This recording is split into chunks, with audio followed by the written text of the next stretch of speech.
So think back to like the HTC Evo 4G when it launched in 2010 on Sprint. That thing was the bee's knees from an Android handset. It had a 4.3-inch display, which was huge at the time. It had a 1 gigahertz processor, an 8 megapixel camera. It was running Android, a late version of Android. It was an awesome phone all around, and it was one of the first devices where I remember sitting at that press conference and thinking, this thing's got it all. Now fast forward to 2013, and you're looking at devices with quad-core processors. We're looking at processors with 8 cores coming out very soon. My question to you is that still exciting? I mean, when you go from dual-core to quad-core, was it exciting? When we go from quad-core, was it octa-core? Is it going to be equally exciting? When you see flexible displays on a smartphone, is it going to be exciting? For me personally, I have a feeling this is what a lot of you tech people out there are thinking as well. I'm of the opinion that we've really got to make some changes on the software side. Something has got to change because honestly, Android kind of looks the same across the board. The innovation there from version to version is becoming less and less, comparatively speaking, than what it was obviously from Android like 1.0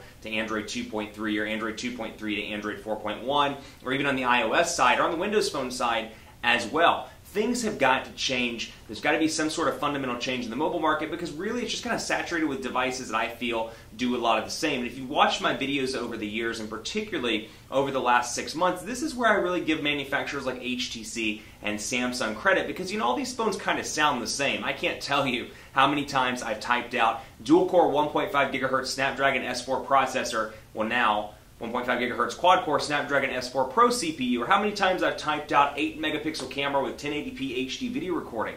I type that stuff in all the time and it almost becomes second nature, so it's not that exciting anymore. You know, even when you see a camera like on the Pantech Discover, where it's 12.6 megapixels, or I mean, there are more devices that have higher resolution cameras, or more megapixels, I should say, than some of the 8 megapixel options out there. But my question is that exciting? Is a flexible display, does that excite you? Does a better camera excite you? Does a higher spec processor or a quad-core processor versus a dual-core processor, does it excite you? For me, what excites me, I see a lot of the same in this industry. So as somebody that's covered mobile for 10 years, I started in 2003, it's 2013, somebody that's covered this for 10 years and really watched how everything's kind of evolved out, what I'm seeing is really developments on the software side. I know you guys sometimes give me a hard time for this, but I talk about HTC and Samsung because they do a great job of putting in some software value adds in Android. So instead of stock Android being there, you got a bunch of features that come with HTC Sense and a bunch of features that come with TouchWiz UI, or their Nature UX rather, and you see some features with like their premium suite software stuff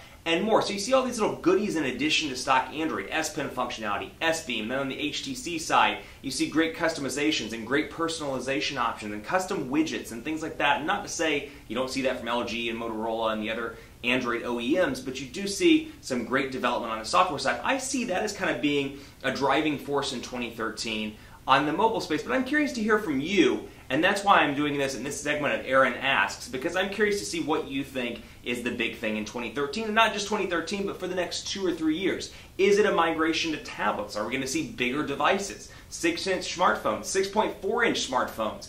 What are we going to see? I'd love to hear from you. And does that excite you? That's the more important thing. I'd love to hear from you. PhoneDog_Aaron on Twitter, Facebook, facebook.com/HiAaronBaker, facebook.com/PhoneDog, gplus.to/PhoneDog, wherever you go, cast that vote. Let me know what you think because I'm curious. Like if you're curious about the displays, maybe you're curious about better processors. I'd love to hear from you as to what excites you, and that is this week's Aaron's Asked. Come back next week because I have a whole new question for you in the new segment Aaron Asks. In the meantime, if there's a particular question you want answered, tweet me as well at PhoneDog_Aaron. Thanks for watching. As always, we'll see you next time.